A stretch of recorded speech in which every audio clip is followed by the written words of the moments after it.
Ridley Scott is 86. Gladiator 2, starring Paul Mescal, Denzel Washington, Pedro Pascal, Connie Nielsen, Joseph Quinn, and more, takes place years after witnessing the death of the revered hero Maximus at the hands of his uncle. Lucius is forced to enter the Colosseum after his home is conquered by the tyrannical emperors who now lead Rome with an iron fist. With rage in his heart and the future of the empire at stake, Lucius must look to his past to find strength and honor and return the glory of Rome to its people. Like many people, when Gladiator 2 first got announced and production started, I was skeptical of what this movie was going to be. I don't have rose-tinted glasses for the original Gladiator. I've only seen it 2 or 3 times in my life, and it's a really good movie, but it's not one of my favorite movies of all time. It's not an absolute classic, though it is one of the better, if not one of the best, revenge movies of all time. So I didn't really care too much when a sequel got announced for it, and then the first trailer came out, and I was not very impressed by it, mainly because of the song choice in the trailer. But then as more trailers came out and we got a better vibe for what this movie was going for, I wasn't expecting too much out of it. I've seen plenty of Ridley Scott time period pieces, and I know what to expect when I'm going into one of those movies, it feels like, at this point.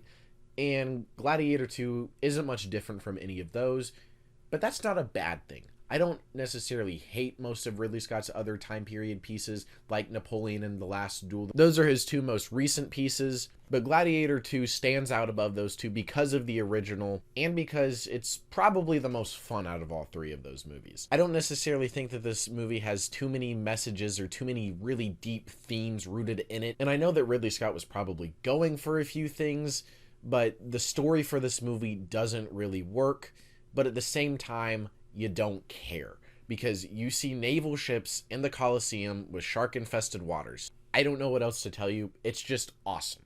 All of the battle sequences in this movie are some of the best battle sequences that you will see on a big screen this year. So seeing this movie in a theater is, in my opinion, a must. This movie is big. This movie is fun. This movie makes you feel stuff, and you're ready to go to war for Lucius. And for Ridley Scott to be directing this movie at the age of 86 is absolutely insane. I simply don't think that there's anybody else in the world that could pull this off.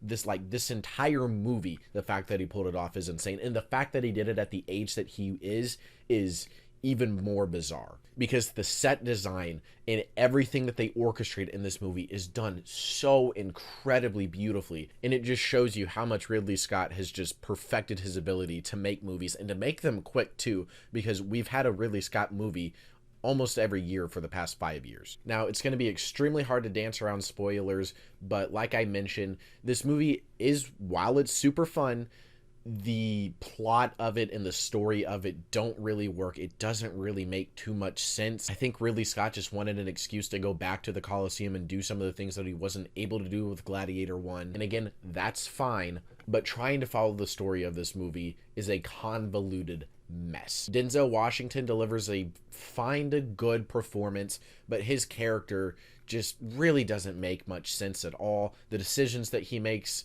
kind of come out of nowhere, but at the same time, you understand the kind of character that he's playing. Pedro Pascal does a fantastic job, and I thought that his character was by far the most interesting person in the movie. Paul Mescal does a fantastic job as Lucius, delivering a performance, like I said, that just makes you feel stuff, and you're ready to go fight for him with the other gladiators. But his story of how he's moving around and why he's seeking revenge and everything that comes along with it, it just gets too messy and too convoluted, and it's just not a straightforward plot, and it really doesn't need to be as complicated as a movie as it is. But again, that's not to say that this movie isn't an absolute blast to sit down and watch. I could watch this movie endlessly, because you kind of don't care about how convoluted the story is, because you're just sitting there watching some of the coolest action sequences that we've seen in the last 20 years. But the question with most Hollywood sequels made years after the original are, did this movie need to be made? Did it serve a purpose? And did it serve a purpose to the original?